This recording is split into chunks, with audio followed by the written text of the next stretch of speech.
All right, so I just want to do some initial thoughts here with Tarkov Arena.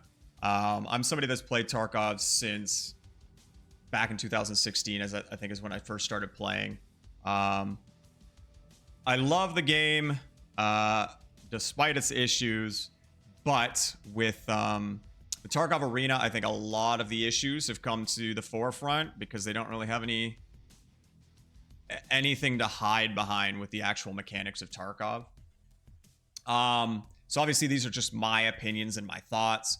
They might be issues for some people, they might not, but these are just kind of my initial impressions after playing for a few days here. I want to love the game. I'm trying very hard to love the game because it's Tarkov, but there's a lot that needs to be done. And yeah, I just wanted to kind of go over some of the stuff. I have a lot of stuff to go over here, so this might be a little bit. So I'm going to put timestamps and stuff in the section below, so you can kind of skip around to those. But yeah, first off, there's just some kind of like the typical Tarkov stuff. Stuff that's just carried over from Tarkov that's still an issue in Arena. Performance being one of the biggest ones for me personally. In a competitive shooter, getting worse frame rate or bad frame rate is not great. Tarkov has always been kind of rough for me. Every time I've upgraded my computer, it's been for Tarkov. Now, I don't have like a top of the line PC or anything. I've got a 2080 Ti, a Ryzen 9 or something like that, 3.7 gigahertz. So I have like a decent computer. Most things I can run pretty well. But something with Tarkov, I can't. And I don't know what it is with Tarkov.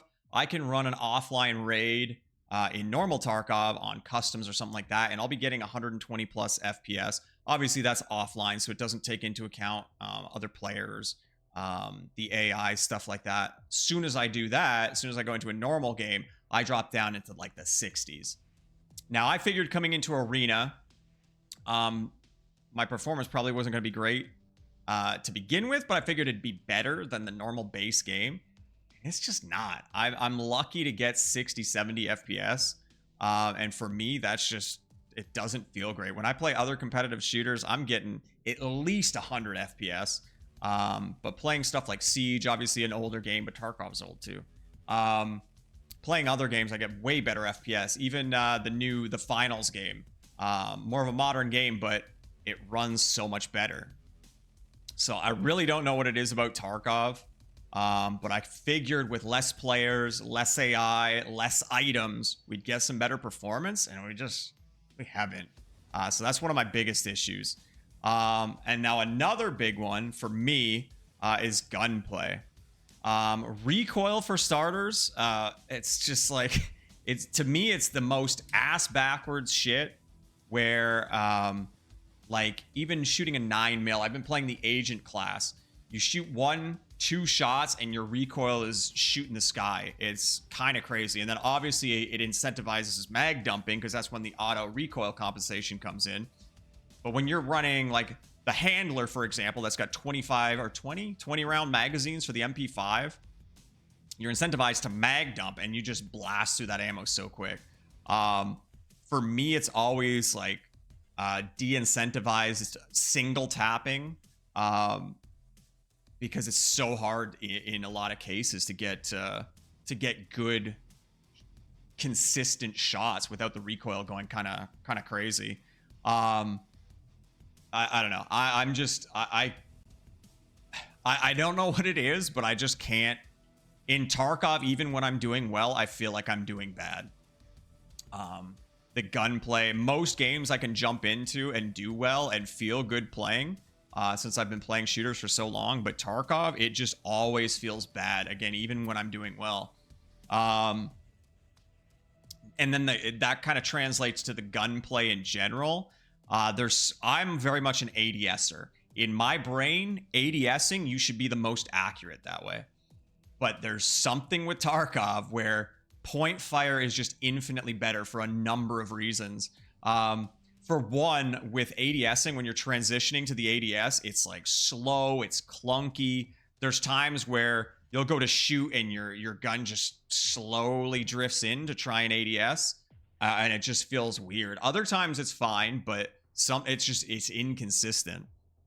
On top of that, there's an insane amount of visual clutter in Tarkov, whether it's smoke, blur when you get hit, reticle drift, you get aim punch, the muzzle flash. It just really screws with ADSing because there's times where I just don't see. I'm just hoping for the best. And that's, to me, that's a problem, is where even watching other people where when they're getting kills and stuff, it feels like they're just getting kind of lucky. So it's a really weird thing for me. And then obviously it promotes point fire, because point fire doesn't get affected nearly as much by that stuff, by the aim punch, by the smoke, the blur, all that stuff. You're always going to have a better sight picture because you have nothing there that's getting all fuzzy. You don't have an optic or anything like that. You don't have to worry about the heat coming up from your muzzle and stuff. There's just like, for me, the gunplay in Tarkov is some of the worst in any shooter that I've played. And it just feels weird. Again, some people might be fine with it, but for me, it's one of the worst elements of Tarkov is the gunplay. It just doesn't feel good to me. Gunplay aside, though, another one that kind of carries over from Tarkov is Desync.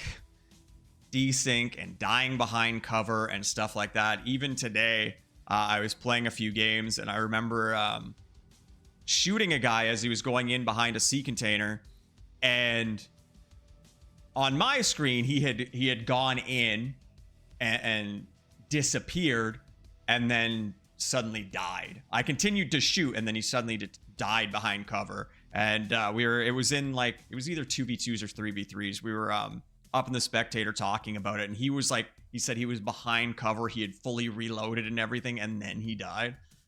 And I don't think it was from like bleeding or anything either. So stuff like that, if you're gonna promote yourself as a competitive shooter, you got to do something about that. And Tarkov, that's been an issue since, as far as I remember, day one. And it's something they really have to work on, especially if they're going to try and push themselves as being a competitive shooter. It's bad. Dying behind cover like that is always bad. Never feels good. Even I even felt bad killing that guy because I knew I probably shouldn't have got the kill. But I mean, that's kind of it for like Tarkov specific stuff that's carried over. Everything else is now going to be, I mean, a little bit of it'll be kind of back and forth. Some of it'll be typical Tarkov stuff like audio, but with specific elements that kind of are within arena. So speaking of audio, I'm going to start there. There's something weird with spectator mode, and I've seen a lot of people point it out, but spectator mode, I feel like I hear so much better through somebody else's eyes than through my own. There's times where like I'll be spectating a teammate and I'll hear something perfectly clear. I'll hear footsteps to his right, to his left, whatever, and they don't react to it. And from my understanding, it's very different. There's some kind of like audio filter, I guess, being the POV. It's like a camcorder GoPro kind of perspective, so it's like amplified. So that might be part of it, but it's really strange. Whatever it is, I wish I could have that headset normally because I hear so much better through other people's perspectives. But yeah, and then now I know a lot of people complaining about the announcer being really loud. I personally hate it altogether for a competitive shooter. You got the ambient crowd noises behind it. You got the announcer shouting constantly. It's fine if it's like counting down like 10 seconds left. That's something in Siege. You need those cue indicators sometimes. It's nice. It's having those audio indicators are nice. But I swear, with the crowd and the announcer screaming in the background, I personally hate it. I hate it. I just hate it. They have toned down the volume a bit, which hasn't been as much of an issue, but I'm still not a huge fan. I get it's like the atmosphere, right? There's a crowd and everything, but again, for a competitive shooter, having like cluttered audio like that, kind of non-important sounds playing in the background, I'm not a big fan of. Now, it's obviously only problems on certain maps where there are crowds and it's like closer quarters. I don't think it's as much of an issue on like Sawmill, for example, but for like Bay 5, might not be as bad on the what is it, Airplane Pit or whatever. But Bay 5, it's very noticeable. Now, speaking of Bay 5, this kind of comes into play for that too. The 2v2 and the 3v3s, the spectators, it's cool. Don't get me wrong. I like the fact that you have spectators up that can watch and stuff like that. And it's kind of funny when they heckle and stuff like that. But I personally think that needs to stay in unranked. Having that in ranked, where you've got people above you giving out positions and screaming and just making noise, with how cluttered the audio and how not so great the audio is in Tarkov already, having all that extra clutter is not good. And then even more on top of that is on Bay 5 specifically, the spectators are right above you on metal. So they're running around pounding on metal. You can't hear anything. You can't distinguish them from somebody coming around a corner on you, because they're going to be louder because they're running on metal than somebody coming around a corner on you. Personally, again, I love that for the atmosphere. It's kind of funny, shit talking people. I was yelling at people too, but keep that in unranked. I don't think it belongs in I don't think it belongs in competitive. That's just my opinion. Other than that, I guess it's just like, it's typical Tarkov audio stuff. It's the audio is just not great. It's not so bad in maps like Bay 5, where there's not too many different levels. But in like Airplane Pit, where there's below the plane, a top floor of the plane, middle floor of the plane, whatever, it's kind of hard to distinguish. It all just sounds the same to me.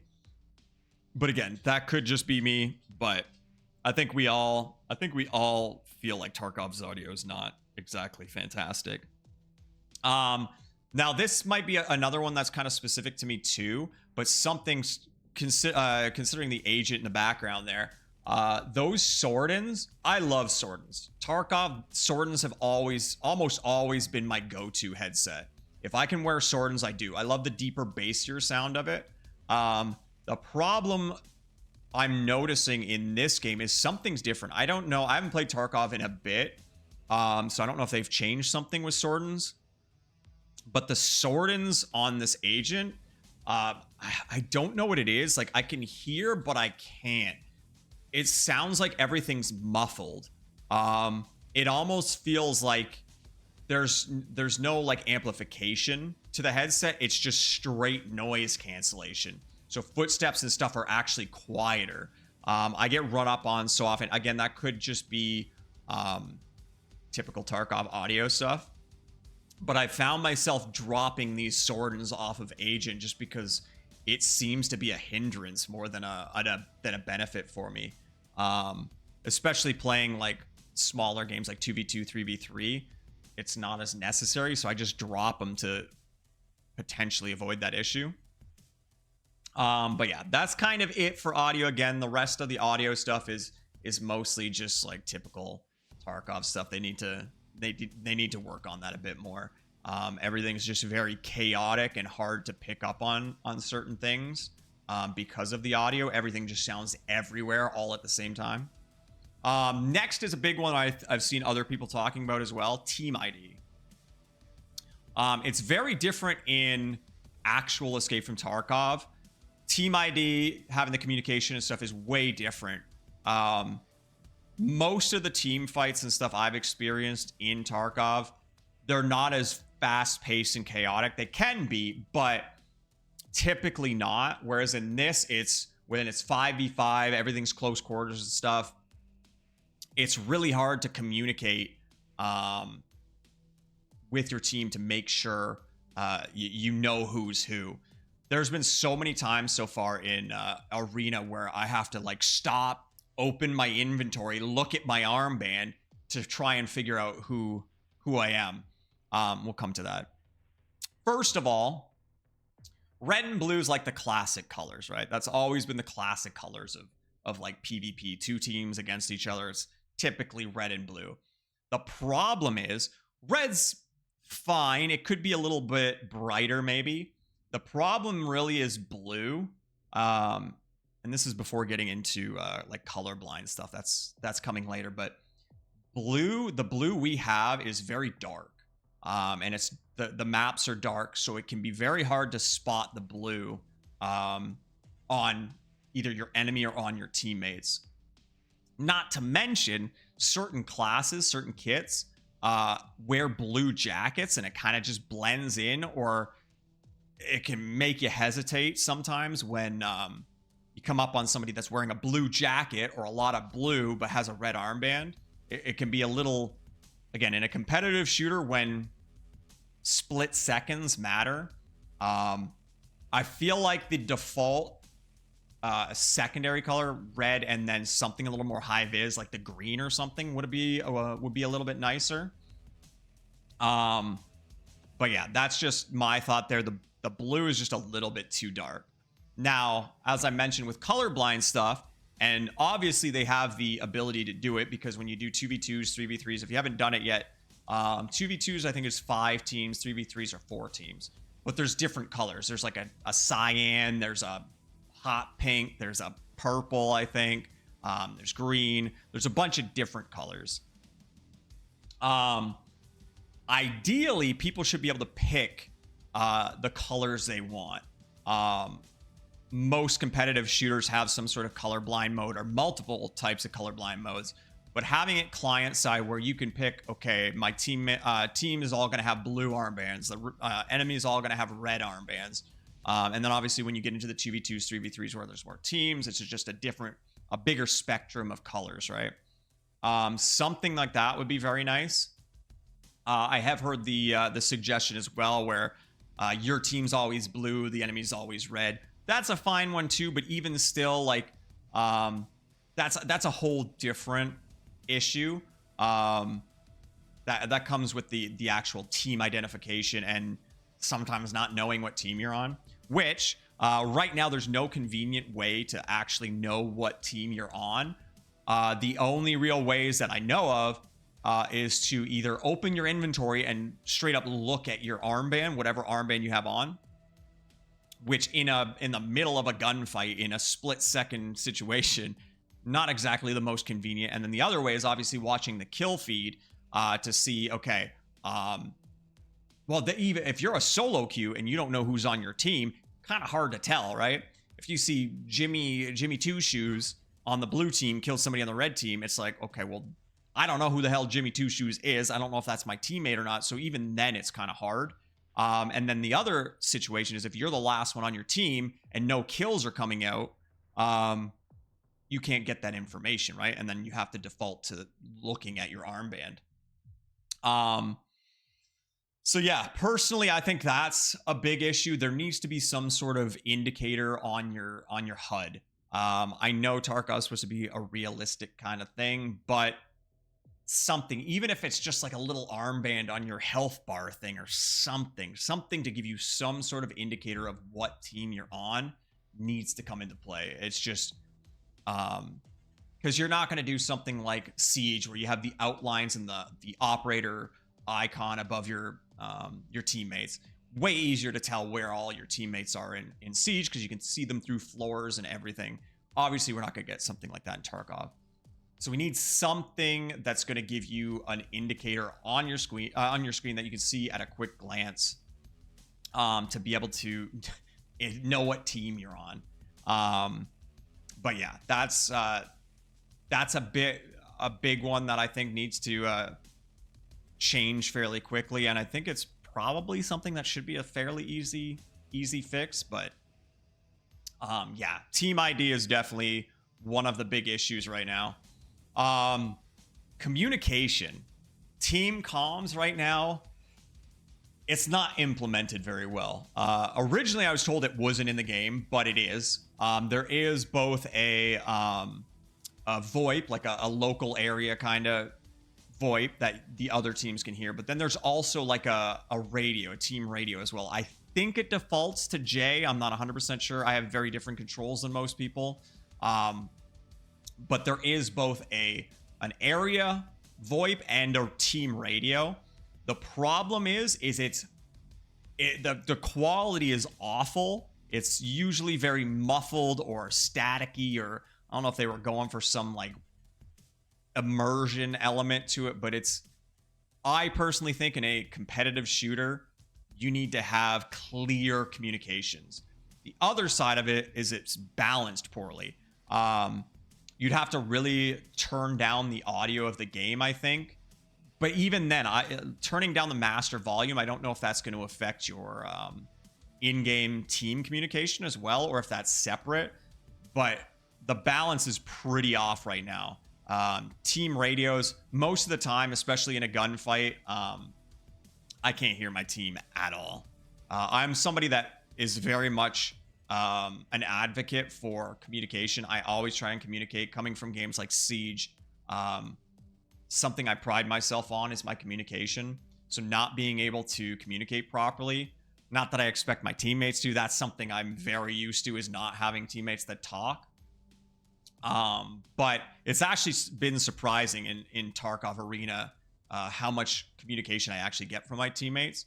But again, sometimes I just can't hear it. So I would like to see some major adjustments to the team comms too. Again, clear, better volume communication from your team is huge. Another one that I would like to see is death comms. I know it's not realistic, but again, it's a competitive shooter. It needs to be a thing. Currently, as far as I know, there's no death comm. So when you're dead, you can't communicate to your team, and vice versa. I think that needs to change. You're getting put at a huge disadvantage against people in the year of 2023, almost 2024, when Discord stacks are a thing. Teams are always going to jump into Discord together and have that nice, clear communication, be able to communicate when you're dead. There's no reasons not to have death comms in this game. I'm somebody that solo queues in pretty much everything.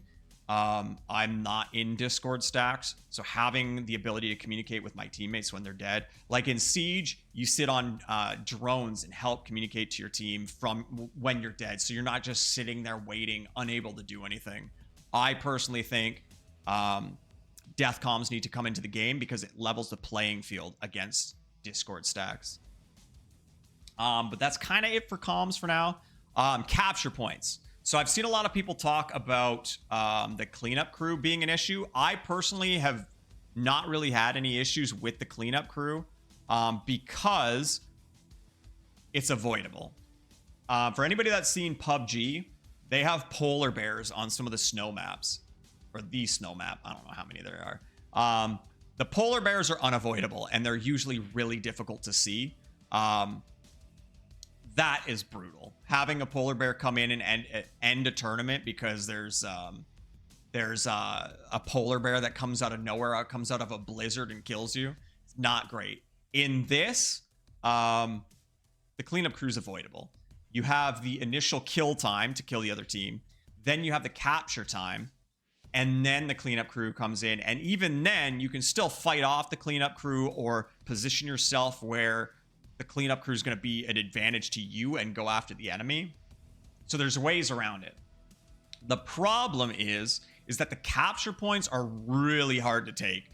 Typically, they're out in the middle of nowhere. Some maps, there's only one. So you step on there and the enemy now has perfect information as to where you are and can swing it and just spray you down. And either if they hit you, I think it either resets the timer on the countdown or it bumps it up by 2 seconds, something like that. Either way, they can extend the time by just shooting you, and you have no cover on the point. Typically, people are just laying prone because that's all you can really do. But yeah, I think that's the biggest issue, is that the capture points are really hard to take, and they kind of need to be. Otherwise, you just sit behind cover and cap it so easily. But that could also push people to respect that more and set up to take points rather than just try and react to the other team taking it. But I think right now that's the biggest issue with the cleanup crew, is that it's just, if you don't kill in that first, minute and a half, trying to take the point can be tough. I personally don't think the cleanup crew is an issue.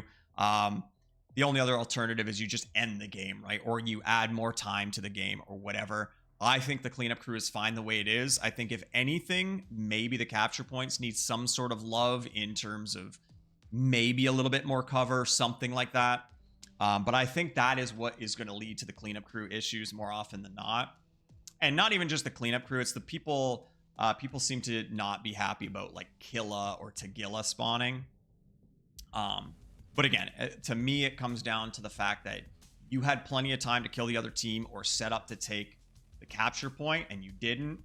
And now you have to deal with those. I think it's kind of a nice, unique way for Arena to kind of close out a game, right? That's just my opinion.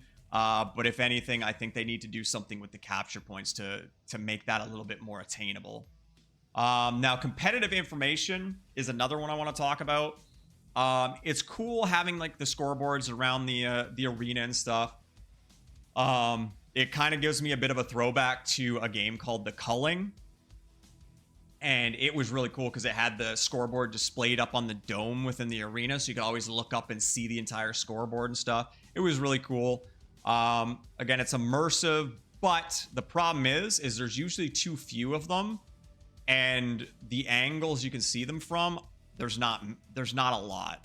There's so many different angles tucked under places, inside of a building, whatever, where you just can't see. So there's no body count, there's no anything. You can't see the timer, I don't think. Now that I'm thinking about it, I don't remember if you can see the timer or not, like on your HUD. But unless you can look at, you can. It's up in the objective section. You can see the timer. And it tells you whether it's the kill stage or the capture stage or whatever. You can see that. But body count, you can't see. You have to actually like look for a scoreboard. And then even when you're dead and spectating, you have to wait until your teammate happens to look towards one of these. Sometimes there's only like 2 of these body count boards. I personally think that should be on your HUD somewhere. Again, you can do the typical thing at the top where the timer's in the center. You got the round scores, right? 1-0, whatever. And then beside that, you just have the body count. Basically what we see on those scoreboards along the top of your screen. I personally think that's something that should come in.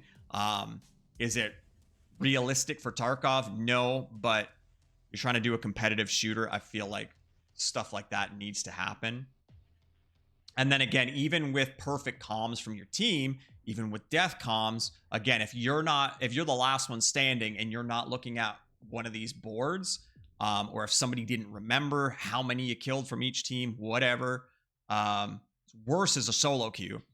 But yeah, if they're all spectating you and you can't see the scoreboard, they can't give you any information.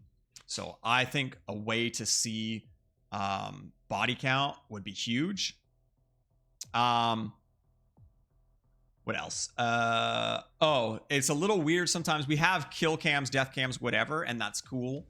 It's nice to have that. I don't think that should be brought to Escape from Tarkov. I've seen that mentioned a lot, that should be something in Escape from Tarkov. Maybe at the very end when the raid's over, you can go back and look, but I do not think that should be something that's instantly available to you in Escape from Tarkov. Sometimes there's no final kill cam, which kind of sucks. It'd be nice. It's nice to know where you died from or what happened or whatever. Sometimes you just don't get that. Well, not sometimes. You don't get that if you're the last one dead or you killed the last person, whatever. There's no like final replay kind of thing, which I think would be a nice little addition for them to add.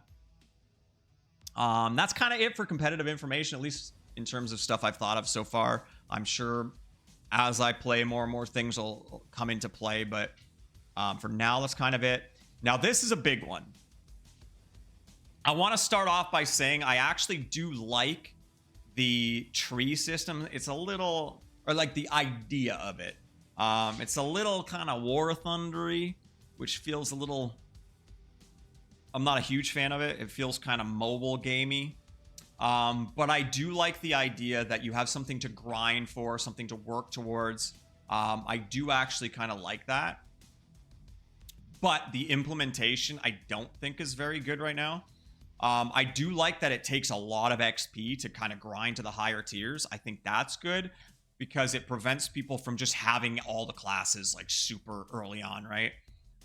It kind of forces you to pick and choose your trees and go down those trees, which is going to bring up some issues I want to talk about later. But kind of you have to choose what you're going to go for, right?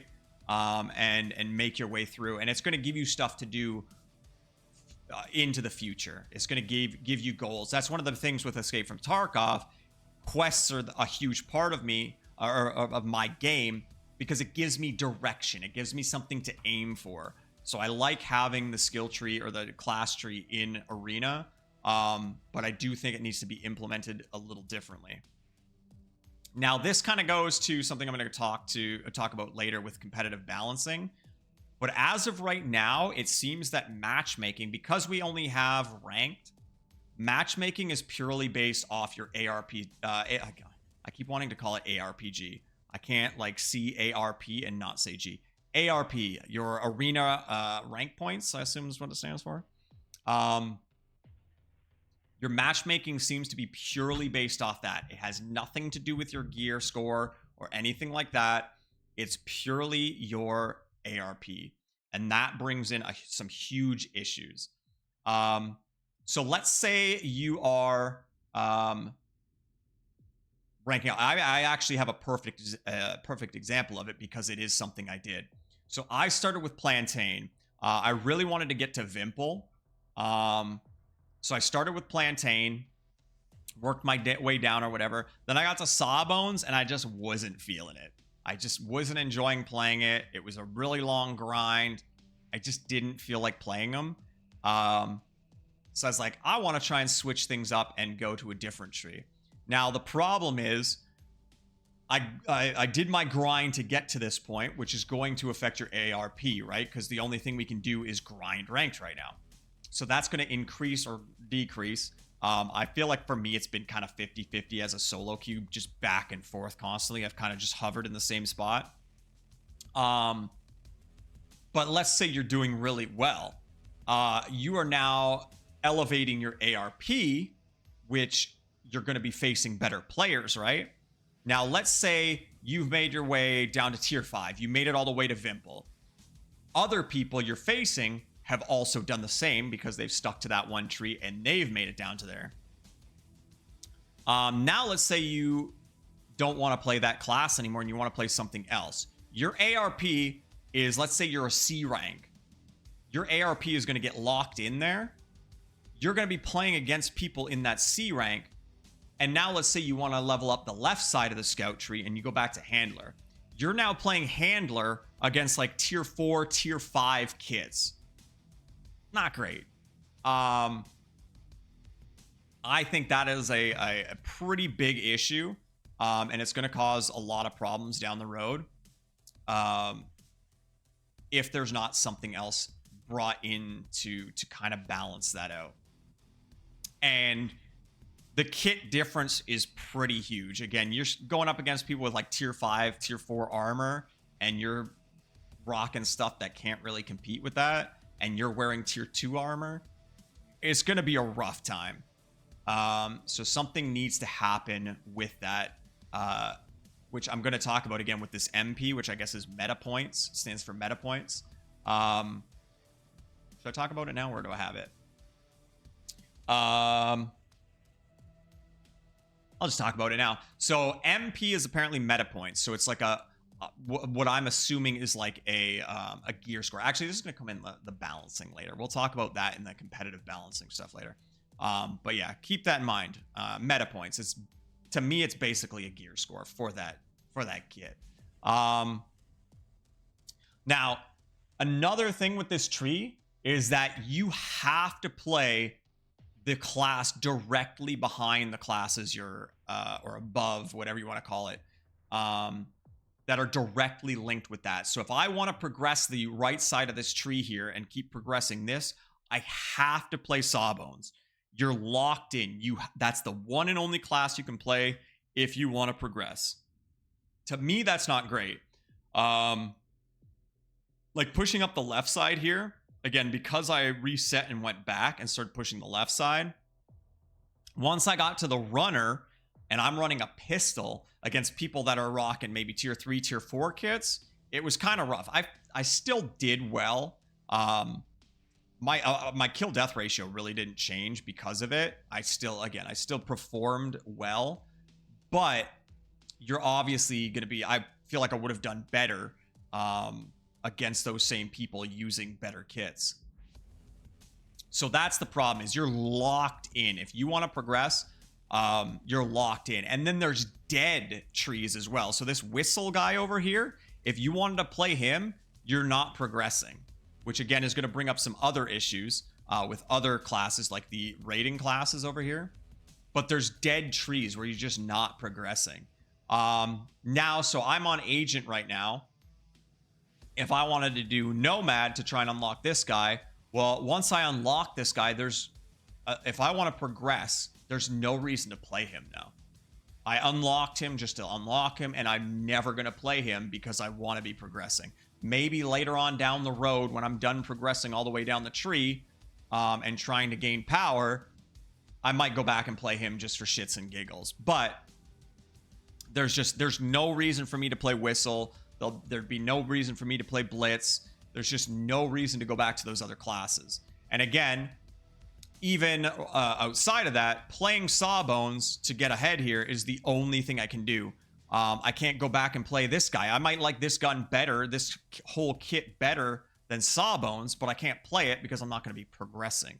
I personally think that's an issue and should be changed. And again, just to prevent boredom too. You're going to get locked into those classes, and especially as you start progressing higher where you need more and more XP, you're now locked into a class for a lot longer. And if it becomes a class that's just not that great for the current meta, we'll call it, it's going to be rough. It's going to be very rough. It would be nice at the very least if you could go back and play other classes within that tree, right? So like if I wanted a break from Sawbones, I could go back and play Vityaz or anything. Even if I play Whistle, because it's an unlocked tree that progresses or is like attached to this tree, I should be able to play that. Going over here, if I want to play Nomad a little bit, it could progress over here. It probably should, if you're playing Nomad, it should like directly feed into the one it's connected to. But once these are unlocked, I should be able to play Blitz and directly feed into Sandman. Otherwise, it's just dead XP that you're not getting anything for. And grinding for no gain like that, me personally, I feel like that's not a feels good kind of situation. And you're going to avoid it. To be efficient and progress, you're gonna avoid it. So you're just going to have dead trees, which I don't think is good. Worst case, like obviously this class here, the Vityaz is 64k versus 90k here. So you might argue, okay, well, people are playing this, paying 90k, and you get what, like 7-8k for a win to put in towards that. Whereas you could pay almost 30k less, play him, and you're getting the same XP to put into that for less cost. You could just make it relative. You'd have to do the math. That's not my job. But you could just make this class contribute less XP to higher tiers, right? So like tier 1 contributes a certain percentage, tier 2 a certain percentage, tier 3 would be the most contributing into this, and so on and so on. You could have it percentage based on the tier. I think that would help a lot. What else here? Or another option is very different game, but Dead by Daylight. Dead by Daylight, when you play, you earn blood points. So it'd basically be like the XP that we have in Tarkov, and it just pools. It becomes a currency, and you can spend that currency wherever you want. So Let's say I wanted to play Whistle. Say I really liked Whistle. I play Whistle, grind out XP that goes into a currency pool, and then if I wanted to, I could spend it to unlock Runner or spend it to unlock Agent or whatever. Just so I can play classes I want and enjoy, but still be able to progress and not feel like I'm just deadlocked. Like when I get to Vimple, let's say I get to Vimple and I really like Vimple, I'll progress into Chopper. But let's say I hate Chopper and I want to keep playing Vimple. That's the class I work towards. I want to play it. Well, if I've got Chopper unlocked, now I'm playing Vimple and just getting nowhere. It's dead XP. Again, I think dead XP is not a good thing. It feels bad. It just feels like you're not progressing by playing a class you want. Again, it can factor in the whole percentage base of XP based on the class you're playing, right? Again, if you're playing a tier 1 class trying to progress whatever, I don't know what number this would be, 6, something like that, higher tier class, you're going to be putting smaller and smaller amounts of XP into it, right? I think something like that would definitely help with the tree the way it is right now and would make the tree feel a little bit better. The thing is it's still going to take a while, right? It's still going to be harder to progress down these trees, but you're going to have more variety. You're going to feel better about playing a bunch of different classes. Like again, progressing down, once I finish Sawbones and unlock these two, I could swap between them and like if I get bored of this guy, I can play this guy a little bit. If I get bored of these two, I can go back and play one of these guys. It's still within that same tree. You're still progressing that same individual tree. You're not progressing necessarily over here unless you do the blood point kind of thing. But it's still going to take time for people to unlock stuff, but they're just going to be feeling better about doing it because there's more options for you and you're not just locked into one class. What else we got here? I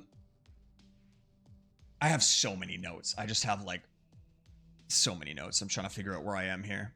But yeah, and that would kind of feel better to if you decided you didn't want to play this class anymore. Instead of having to drop back and play Handler, because you earned a bunch of XP while playing Sawbones, you could just like instantly unlock Runner if you had enough XP, and then instantly unlock Agent if you had enough XP, and then you could play Agent working towards the other stuff or something like that. I just think it would overall feel much better. They would have to kind of figure out the percentages of XP that certain tiers give other tiers and that kind of thing. But again, that's not my job. But yeah. So again, it ties into this stuff too. Like these ranked classes that you unlock at certain ARP levels, they're just useless. Why would anybody play these? Anybody that cares about progression, what is the reason that you would play any of these? These ones are free, just in case you ever go broke. Yes, it's nice to have free ones. Some of them are a little bit cheaper. But for the most part, you're just, for anybody that's doing well and making money, these are just a waste of your time. You're better off playing other classes that are going to progress into something. Now, if they had something like the blood points thing, playing these other classes would make sense because you're now putting it into a pool that you could spend on other trees. But for me personally, I like to consider myself a sweaty tryhard, I guess. I'm going to be trying to do everything I can to be efficient, unlock classes. I don't think I'll ever touch any of these unless I go broke and I need a free ranked character or class. I'm very likely not going to touch any of these. I just don't see a reason to it. Even the Rizzy guy from the special edition that gives you 10% more money. More money is nice and all, but I'd rather just play my other classes and progress. I don't think I'll ever touch this class. And that's kind of sucks because it just feels like these are all wasted, right? Another thing in terms of kits, I personally think, and I've seen some other people say it too, every single kit should have some sort of pain med, in my opinion. Not having any pain meds and having other people that can pop a morphine, whatever, and just run around on broken legs and stuff just feels terrible. Every kit I think should have painkillers of some sort, whether it's just the little pills, I forget what they're called, or whatever. Every single kit I think personally should have painkillers of some sort. But that's kind of it for the skill trees and stuff. Again, I really like the idea of the skill trees in terms of giving you a goal to progress towards, but I do think it could be better. Another thing is with queuing. Aside from the queue times being like Tarkov all over again, some of them can be really long. I think part of that is because there's no audio alerts. I've seen other people mention this as well. But when it comes time to accept the game, or when a game fails to accept, there's no audio cues. So you could be doing something else because the teams kind of take a little bit longer. You could be alt-tabbed, I don't know, browsing TikTok or whatever the kids do. You could be doing something else and you're alt-tabbed and you can't see it, and you miss the accept option, and you get booted back to the lobby. Or you accept the queue, you alt-tab waiting for everybody else to accept, somebody doesn't accept, so it starts the new queue, and then you miss that accept because you're alt-tabbed out and there's no audio cues. Some kind of audio cue, and make sure it's something that you can hear when the screen when the game isn't focused, which shouldn't be an issue with Tarkov because I don't think there's a way to mute the game when it's not focused. But yeah, some sort of audio cue for both when it's time to accept, when a queue fails, and also when it's time to pick a class. Audio cues, at least for those three, that's all I can think of so far. Having an audio cue for all three of those things would be huge.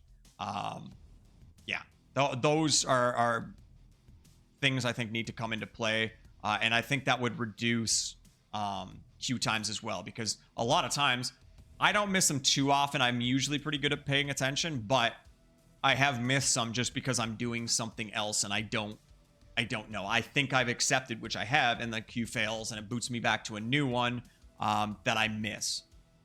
I think that would help a lot to improve queue times because less people would be missing them if there was some kind of noise to let them know. Now we come into the competitive balancing stuff. Again, coming back to it, because the matchmaking, again, this is in ranked, maybe it's different in unranked eventually, but right now in ranked, it seems that the only thing that is taken into consideration is the ARP. The problem there is there's no balance across the board. Let's say everybody's 1500, 5v5, everybody's 1500. There's no reason to balance, right? If there was a 1600 on each team, a 1500, whatever, that's fine too. It might balance that. I don't know if it does, but either way, that part gets balanced, but then it doesn't balance the kits. So there's no balance based on what tier of kit you're using. Obviously, because you pick your kit after you actually get into the game, leads me to believe there is no consideration for that. So the problem there, not only is there the unbalance of 1v1 kits, but you could have a whole team of 5 with tier 1 kits against a whole team of tier 4, tier 5 kits, because there's no balancing. Might be a little different if you got a tier 5 on each team, tier 4 on each team, tier 1 on each team, whatever. There's some balance there, but I don't think there's any consideration. So you get those extra swings of unbalancedness within the kits, which I think is an issue. Here's another thing too, again, solo queuing. I've seen a lot of 5-stack streamers. They got their big sweat stack, and that's great. I'm jealous. I wish I had a big sweat stack, but I don't. I solo queue. Again, I've been going kind of 50-50 for the most part. Let's actually take a quick little peek and I can see. In terms of career, my win rate is exactly 50% in team fight, and it's well, 2v2s doesn't really count because you have to straight up win. So that's only 72%, 33%. So 50% win rate in 5v5. And I feel like I've been doing well too. I have a positive KD. I feel like I'm contributing most times. But yeah, it's just like, it's rough as a solo queue. So I'm not really climbing in ARP, where as those 5 stacks that are just getting like 22 win streaks and stuff, they're going to climb way faster, right? If we're playing similar amounts of games, they might get a bit more XP because they're winning. I'm going to be gaining RP or ARP and leveling up my classes in my trees. So I might get down to, let's say, let's use Vimple as an example, because that is one I'm kind of focusing towards. I get to Vimple, which is a really good kit, but my ARP isn't going anywhere because I'm 50-50. So new players that are coming in and starting out in ranked, because I think everybody starts around 1500 or something, and it seems like it's just one big group of D plus at the moment, right? So whether you're 1500 or 2000, I don't know what the actual, it says somewhere, I don't remember where. It shows the range from D going to C and stuff like that. If I just stay in D and I rank all the way up down here, and I now have this super overpowered kit compared to all these tier 1 kits, it's not going to be a great experience for those first time people coming into ranked. Yes, let's say I get all the way down to Chimera or something, and it's just a super overpowered kit and it just dominates everything. Eventually I'll filter out of that rank and get away from those lower tier people, but for that time being, while I am grinding up, you're going to be stomping on people coming in with tier 1 kits, which I don't think is going to make a very good first impression. So I think that's going to be another potential issue as well. Then yeah, again, I was talking about the meta points. Again, I assume it's something to do with matchmaking. Maybe it's something for, at the very least, for custom games. You can set like, okay, everybody can only use something that's got 200 to 300 MP, which there's really weird numbers. They're kind of all over the place. It's apparently, what I was told is it's to indicate the power of that kit. But right now it just isn't a factor. I feel like it should be some sort of factor going into these games.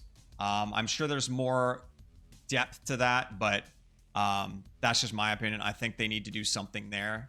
It just doesn't feel balanced currently. It just feels like that MP thing is useless at the moment. Let's see. Oh yeah, the other problem would be is if you do start adding that MP lock in, right?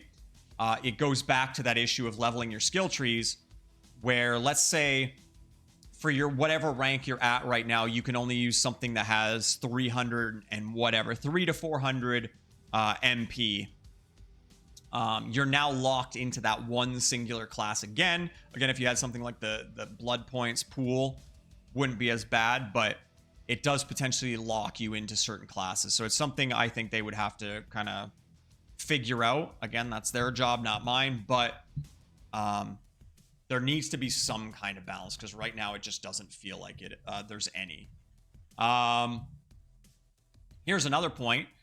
They just did their first patch, and they did some buffs and nerfs to certain classes. We won't go over those. That's not the point of this video. I'm curious how they're going to handle stuff like that in the future.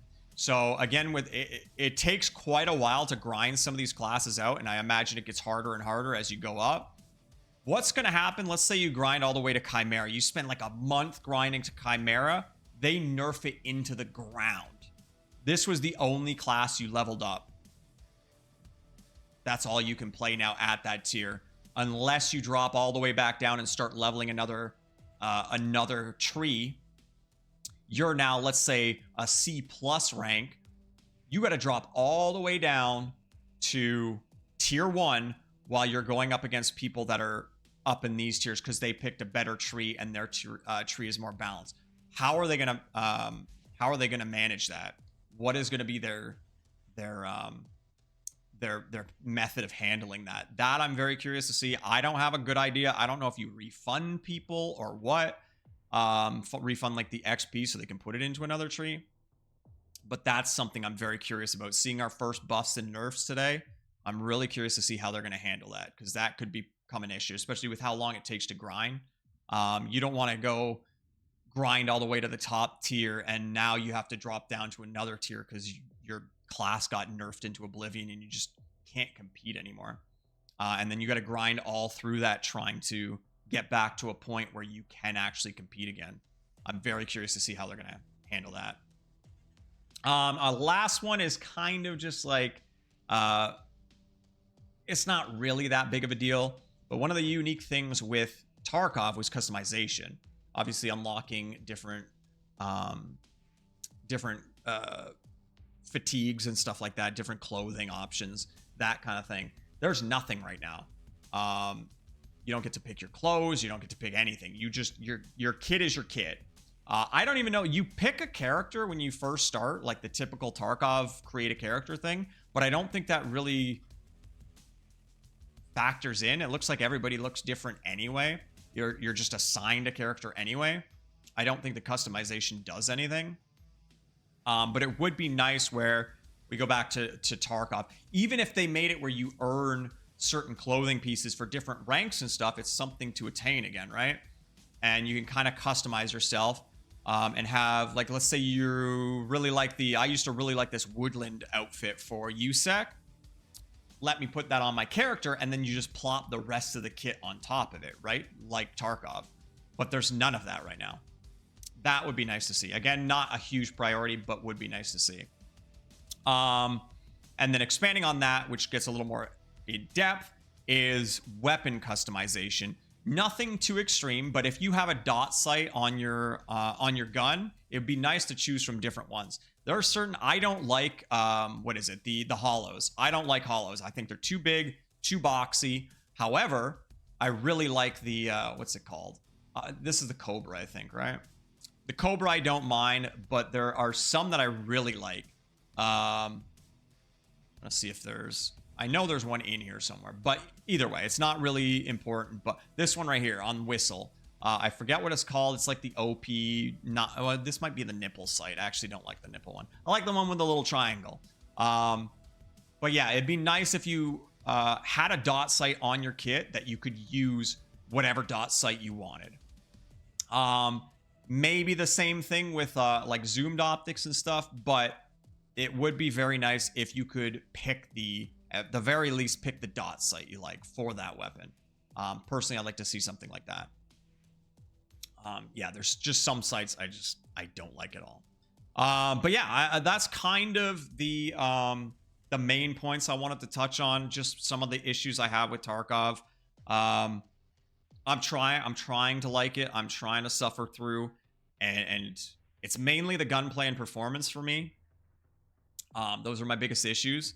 But yeah, I would like to see them kind of expand on a lot of stuff.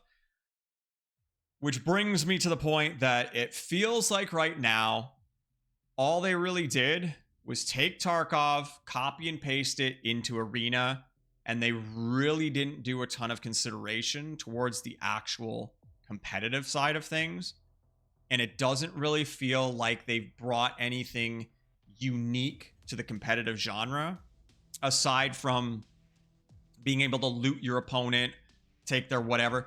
But then that brings in the clunkiness of Tarkov. In Tarkov itself, you have a lot more freedom and time to like loot a body and drag stuff over and stuff like that, or alt click, right click, whatever it is. I forget. Again, it's been a while since I played Tarkov, but you know, alt click to put the gun on, whatever. Doesn't feel great in a kind of faster paced competitive game. So that being the unique thing that it brings to Tarkov, I'm not sure if that's the best. But it's just like there's so many other games you can go to right now for a better competitive experience. You got Siege, you got Counter-Strike, Valorant, even the Finals game is really fun. Even Call of Duty, which at least has some decent gunplay. There's just, you can get a better competitive experience pretty much anywhere else without all the clunk and stuff. They all have their own issues. I have my issues with Siege. I love Siege, but it's got its issues. But again, there's more depth in Siege, in my opinion. Even with Valorant and Counter-Strike, which I don't really like for their gunplay. At least they have abilities. Counter-Strike, you got the flashes and the smokes and stuff for different strategies. It doesn't feel like any of that is brought into Tarkov Arena. It's just, it feels like it's just TDM, and that's about it. And it just doesn't expand on the competitive genre in any meaningful way, in my opinion. Better network tech and stuff in those other games as well. There needs to be more focus on like the actual competitive elements, and it's a little disappointing to see them kind of just, again, it feels like they just copy and pasted Tarkov into this and didn't really do too much in terms of competitive stuff, aside from like putting scoreboards up around the arenas and having 5v5.